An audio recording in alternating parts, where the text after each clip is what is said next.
अब आपको बताएं कि वज़ीर आला पंजाब मरियम नवाज ने वज़ीर आला केपी अली अमीन घंटापुर को शदीद तनकीद का निशाना बना दिया। कहा, पंजाब में आकर कानून तोड़ोगे तो मुंह तोड़ जवाब मिलेगा।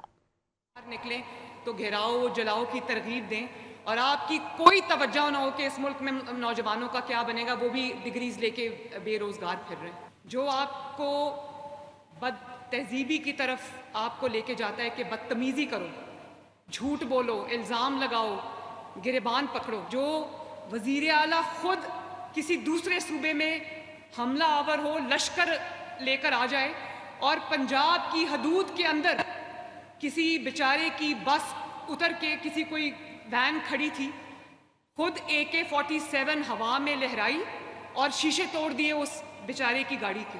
वो जो गुंडागर्दी और दहशतगर्दी का राज है अपने सूबे में, उसकी तरफ देख लो पहले। पंजाब के अवाम को दहशतगर्द बनाने चलो, ये मरियम नवाज नहीं होने देगी इंशाअल्लाह। एक मर्द जब जलसे में खड़ा होकर, जो कि वज़ीर आला है, वो जब आपके ऊपर इस तरह से बदतमीजी का इजहार करे तो वो कौम के बच्चों को क्या